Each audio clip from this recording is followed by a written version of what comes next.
You're listening to the Bear in Mind podcast, episode number 29. A podcast uncovering identity, color, and love, where driving yourself crazy is totally sane and curable. Now your host, T. Vias. Where are you from? Where are you really from?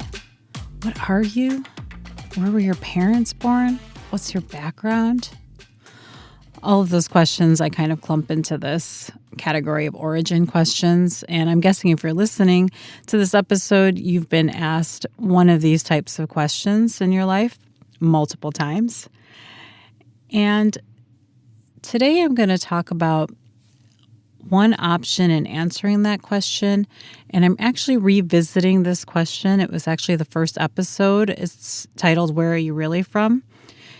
And I'm going to talk through another way to respond to any of those types of questions, depending on the kind of situation you're in, what you feel comfortable doing, and what you want to do. So then today I'm going to be discussing what's happening in that question and any of those types of questions. Where are you from, where are you really from? And then talk about the philosophy I have about answering these types of questions that indirectly touch on our race or ethnic group, and then finally share with you the other option I have for answering these types of questions. And I actually haven't tried it out yet. I've been actually using the answer to the question from episode number 1. So I'm just going to walk you through how I am going to try to answer this question the next time it comes up. So first, what's happening with this question? And when somebody asks the question, where are you really from, or what are you? The actual inherent problem with that question is not necessarily the person's intention, but it's actually they're masking another question. So the only real question they're trying to ask is, what's your race or what's your ethnic group? Even down to the fact, where were your parents born? And that's actually fundamentally what is wrong. It's not asking the real question. And then the second element of what's happening is how we interpret that question. And oftentimes, we often feel anger. We think that that question is unfair because other races and ethnic groups don't get asked this question. And we get angry because we are judging that person as if we know the intention of where that question is actually coming from. And that's basically why these types of questions are so frustrating. One, the person asking it isn't asking the true question, and they're not honoring maybe their true intention of that question. And then the second reason is our emotional reaction to it. And with these two aspects in mind, I kind of have a philosophy about answering questions like these. And my philosophy basically comes down to one thing, and that's energy. Where do I want to use my energy and my time? So if I come from a place where I want to address the fact that that person is not asking the real question, I am putting energy into helping that person see what is not appropriate about how they're asking that question. And that kind of energy is what I would call maybe negative energy, is that you see the other person as a problem, and now it's your job to bring a solution to them and take on the responsibility of helping them see things your way.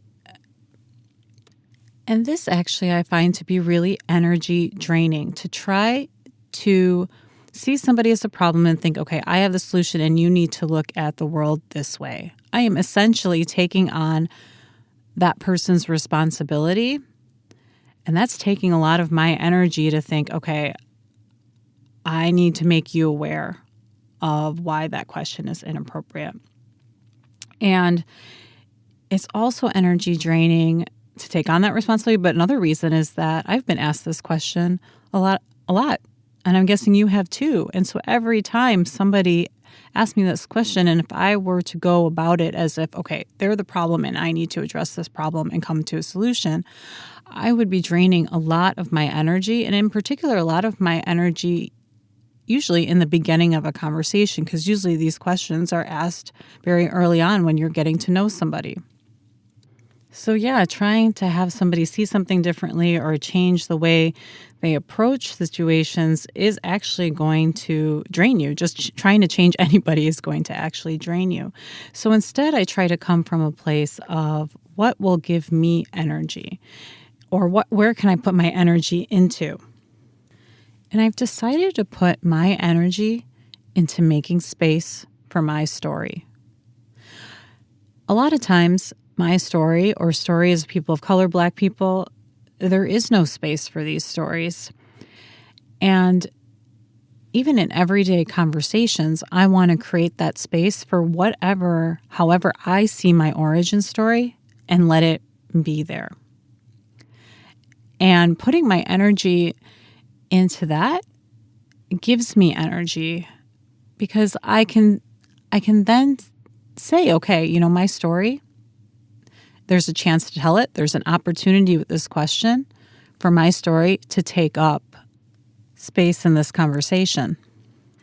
And that is, in essence, the option I talk about in episode number 1, Where Are You Really From? And in this option that I'm going to talk about, it has the same philosophy behind it. It's about making space for our story, but in a more direct way. And in this option, so somebody asks me, where are you really from? What I'm going to do is not go into my story right away, but rather I'm going to put in an utterance.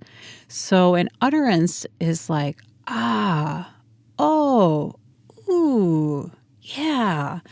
It's not really a word. And I learned this tactic, actually, I'm not sure about the book. It's like verbal judo or something, where you can create space from kind of this back and forth question, answer, and scripts where people expect you to answer questions a certain way by just putting in an utterance like, and it kind of does grab the other person's attention.